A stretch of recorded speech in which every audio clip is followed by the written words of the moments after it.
The new missions on Lua, the conjunction survivals, well, obviously you have to have first completed the War Within to be able to unlock these, and then there is two of them. There is the easy conjunction survival that drops pretty much exactly the same as hard conjunction survival, apart from the Lua Thraxplasm that drops a lot less, we'll just put it that way. But they have actually put pretty much no reason to stick this to Steel Path, because not only is there the normal missions, there is also Steel Path behind it that makes them harder again. But the Lua Thrax, that is the main reason to actually do them on the harder difficulties, is exactly the same there as it is there. So that's 80 to 100 versus 125 to 130. And the next one, that's even harder again, yeah, it only goes up by 1. I believe that's 5 and that's 6. But the thing is, that's also 5 and that's 3. You'll notice this bubble moving. That will be the ally you need to stay around to get a hold of the buff. Because the conjunction missions, yeah, you will have 2 people. You'll have a bad guy spawn at 5 minutes and a good guy who will hover around and will go to the nearest active life support capsule you have not used. I am mentioning this simply because, well, the one that we were kind of using was the first one and it was left there. It didn't do anything. Yep, status effect. Thank you. I nearly forgot about that. So you need to keep an eye on this. If you want them to be in one area over anything else, you need to actually open the oxygen containers to get the Lone Guardian to actually move. Sadly though, you can't scan them. Another noteworthy thing would be the buff itself. Notice every other squad member has an infinite sign, because, and you can see it when there isn't a giant green circle around him, that is. Why are you moving? But you can see it moving on the floor. You need to stay in the area for that to actually work. They will sadly move every now and then, which can be a little bit annoying, and there's nothing you can do about it. They will randomly just move around, and you move to the next one and sit there. But you'll see the circle, yeah, it's big enough that you can stay inside of it without any major issues. I say that as I leave it, but you'll notice no buff, infinite symbol. 5 seconds, go back in, 5 seconds, because when you leave the circle, it will last for 5 seconds. You cannot kill this enemy. He is on a realm of existence beyond our own. So he is quite literally unkillable. But the buff, basically ability strength and cast speeds, are increased. Really? You're going to spawn on me? Well, that's your first mistake. Oh, where'd you go? Oh. And that would be one of the next ones. This is the area where Lua Thraxplasms actually drop. You need that to try and get a hold of the, yeah, Varuna parts. One of the other things that's kind of noteworthy, you don't actually have to follow the Lone Guardian around. He will give you a buff for ability strength and casting speeds. Somebody's going to correct me on that one. I'm just going by what they said was the buff for him from the dev stream. But you do not have to stay with him. What you have to do during these missions is stay with your team.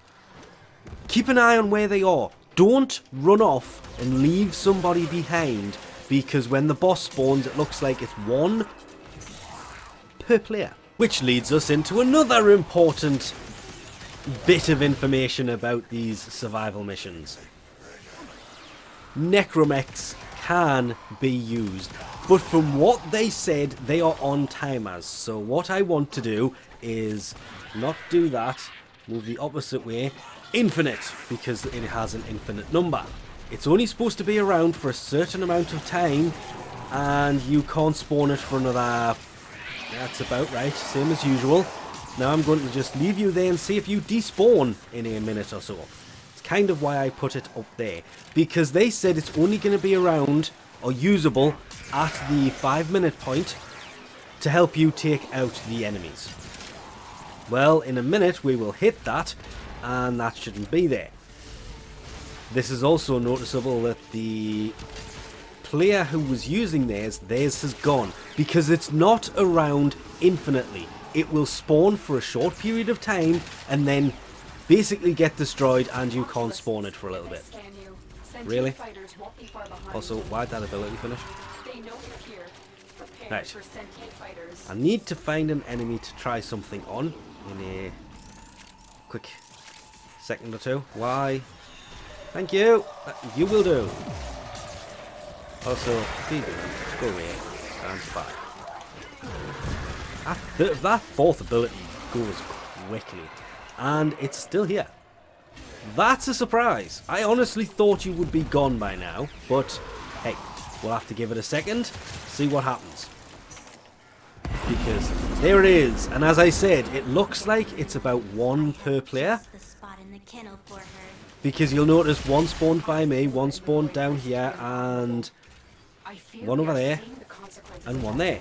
I like the fact as well, Thrax Plasm will actually pop up as its own little logo, so you don't miss any. But you're still here. Huh. And still at full health. That's a little bit disheartening. Oh, and it's gone.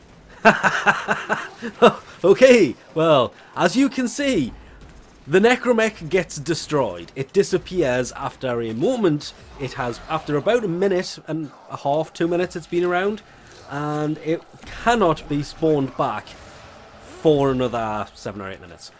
Ooh, that could make... That means you can use it for 1. You can't use it for all of them. Huh.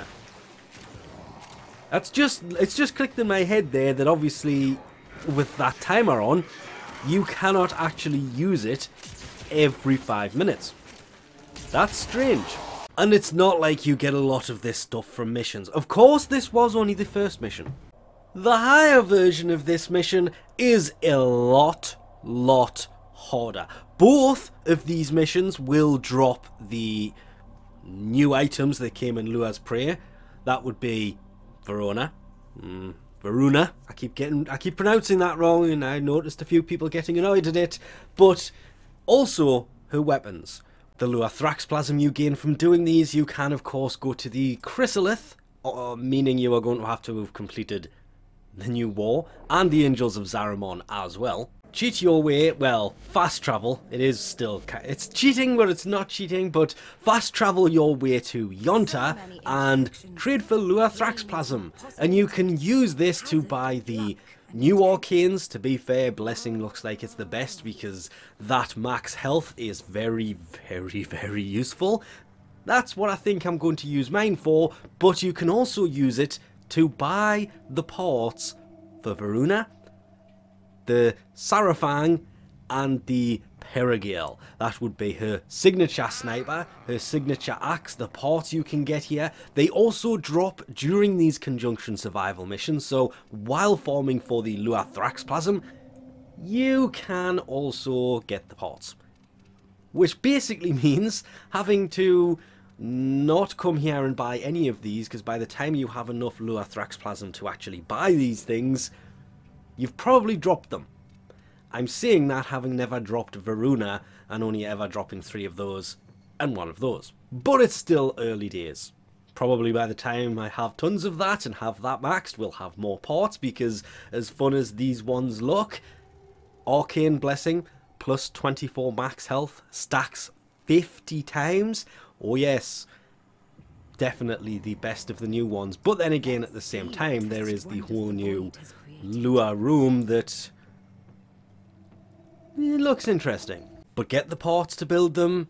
You're still going to need Lua Thrax Plasm to build them. Buy them however you want to go around it. It does sadly mean that even to build her weaponry that also needs the Lua Thraxplasm, it means you are going to have to farm the Lua Thraxplasm, but if you want to build Varuna, you're gonna have to have done the Angels of Zaramon because of the voidgel. Hopefully in the future they do change that and it will drop from Lua as well.